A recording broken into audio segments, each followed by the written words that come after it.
ಬೇಸಿಗೆಯ ಉರಿಯುತ್ತಿರುವ ದಿನದಲ್ಲಿ ವರುಣ್ ಮತ್ತು ವಿಕ್ರಮ್ ಬೆಳಗಿನಿಂದಲೇ ತುಂಬಾ ಖುಷಿಯಿಂದ ಆಟ ಆಡಲು ತಯಾರಾದರು.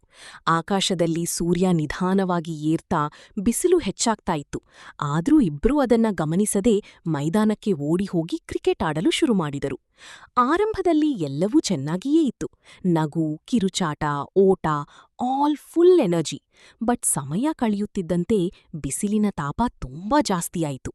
ನೆಲ ಬಿಸಿ, ಗಾಳಿ ಬಿಸಿ, ದೇಹದಿಂದ ಬೆವರು ಸುರಿಯುತ್ತಿತ್ತು.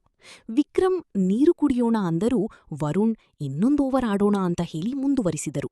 ಹೀಗೆ ಆಟ ಮುಂದುವರಿದಂತೆ ಅವರ ದೇಹದಲ್ಲಿ ನೀರಿನ ಕೊರತೆ ಹೆಚ್ಚಾಗತೊಡಗಿತು. ಕೆಲವೇ ನಿಮಿಷಗಳಲ್ಲಿ ವರುಣ್ಗೆ ತಲೆ ಸುತ್ತುವ ಅನುಭವ ಬಂತು. ಕಣ್ಣು ಮುಂದೆ ಎಲ್ಲವೂ ತಿರುಗುತ್ತಿರುವಂತೆ ಕಂಡಿತು. ಅವನು ನಿಧಾನವಾಗಿ ನೆಲದ ಮೇಲೆ ಕುಳಿತುಬಿಟ್ಟ.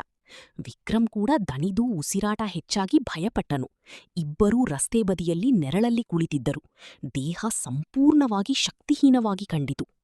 ಅಷ್ಟರಲ್ಲಿ ಅಲ್ಲಿ ಹಾದು ಹೋಗುತ್ತಿದ್ದ ಒಬ್ಬ ಅಣ್ಣ ಈ ದೃಶ್ಯ ನೋಡಿ ತಕ್ಷಣ ಅವರ ಹತ್ತಿರ ಬಂದು, "ಏನಾಯ್ತು ಮಕ್ಕಳೇ?" ಎಂದು ಕಾಳಜಿಯಿಂದ ಕೇಳಿದರು. ಅವರು ಮಾತಾಡೋಕೆ ಕೂಡ ಆಗದಂತೆ ಕಾಣುತ್ತಿದ್ದಾಗ ಆ ಅಣ್ಣ ತಕ್ಷಣ ತನ್ನ ಬ್ಯಾಗಿನಿಂದ ಒಂದು ಬಾಟಲ್ ನೀರು ತೆಗೆದು ನಿಧಾನವಾಗಿ ಅವರಿಗೆ ಕುಡಿಸಿದರು. ಮೊದಲಿಗೆ ಸಣ್ಣ ಸಿಪ್ಪುಗಳಲ್ಲಿ ಕುಡಿಯಲು ಹೇಳಿ ನಂತರ ಸ್ವಲ್ಪ ಸ್ವಲ್ಪವಾಗಿ ಹೆಚ್ಚು ಕುಡಿಸಿದರು. ಕೆಲವೇ ನಿಮಿಷಗಳಲ್ಲಿ ಅವರಿಗೆ ಸ್ವಲ್ಪ ಸುಧಾರಣೆ ಕಾಣಿಸಿತು. ವಿಕ್ರಮ್, "ಅಣ್ಣ, ತಲೆ ಸುತ್ತಾ ಇದೆ" ಅಂತ ಹೇಳಿದಾಗ ಆ ಅಣ್ಣ ನಗುತ್ತಾ, "ಇದು ಬೇಸಿಗೆಯ ಬಿಸಿಲಿನ ಪರಿಣಾಮ.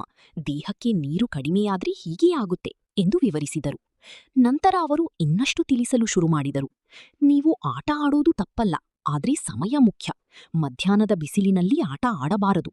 ಬೆಳಗ್ಗೆ ಅಥವಾ ಸಂಜೆ ಆಡಿದರೆ ಉತ್ತಮ. ಮುಖ್ಯವಾಗಿ ನೀರು. ದೇಹಕ್ಕೆ ಎಷ್ಟು ಬೇಕೋ ಅಷ್ಟು ಕೊಡಬೇಕು.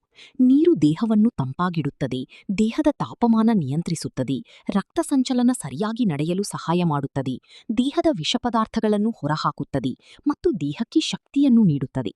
ನೀರು ಸರಿಯಾಗಿ ಕುಡಿದರೆ ತಲೆ ಸುತ್ತುವುದು, ದಣಿವು, ಉಸಿರಾಟ ತೊಂದರೆ ಇವೆಲ್ಲ ತಪ್ಪಿಸಬಹುದು" ಎಂದು ಹೇಳಿದರು.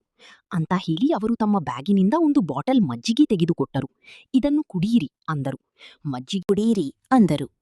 ಮಜ್ಜಿಗೆ ಕುಡಿದ ಕೂಡಲೇ ಅವರಿಗೆ ದೇಹ ತಂಪಾಗಿರುವ ಅನುಭವ ಬಂತು. ಅಣ್ಣ ಹೇಳಿದರು, "ಮಜ್ಜಿಗೆ ಜೀರ್ಣಕ್ರಿಯೆ ಚೆನ್ನಾಗಿಸುತ್ತದೆ, ದೇಹದ ಬಿಸಿ ಕಡಿಮೆ ಮಾಡುತ್ತದೆ, ಉಪ್ಪು, ಖನಿಜಾಂಶ ಕೊಡುತ್ತದೆ. ಬೇಸಿಗೆಯಲ್ಲಿ ಇದು ತುಂಬಾ ಉಪಯೋಗ." ಅದಾದ ಮೇಲೆ ಅವರು ಹತ್ತಿರದ ಅಂಗಡಿಯಿಂದ ಕಲ್ಲಂಗಡಿ ಹಣ್ಣು ತೆಗೆದುಕೊಂಡು ಬಂದರು. ತುಂಡು ಮಾಡಿ ಅವರಿಗೆ ಕೊಟ್ಟರು.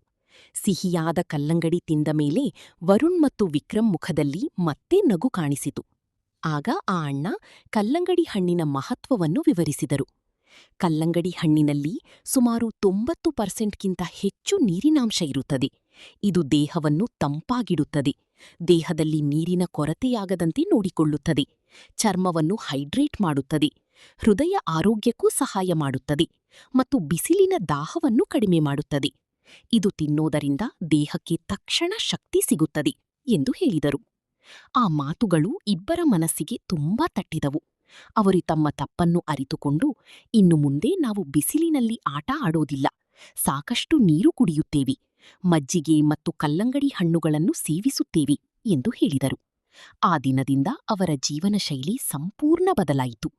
ಅವರು ಬೆಳಗ್ಗೆ ಬೇಗ ಎದ್ದು ತಂಪಾದ ಗಾಳಿಯಲ್ಲಿ ಆಟ ಆಡುತ್ತಿದ್ದರು, ಮಧ್ಯಾಹ್ನ ಮನೆಯೊಳಗೆ ವಿಶ್ರಾಂತಿ ತೆಗೆದುಕೊಳ್ಳುತ್ತಿದ್ದರು, ದಿನಪೂರ್ತಿ ನೀರು ಕುಡಿಯುತ್ತಿದ್ದರು, ಪ್ರತಿದಿನ ಮಜ್ಜಿಗೆ, ಎಳನೀರು, ಕಲ್ಲಂಗಡಿ ಹಣ್ಣುಗಳನ್ನು ಸೇವಿಸುತ್ತಿದ್ದರು.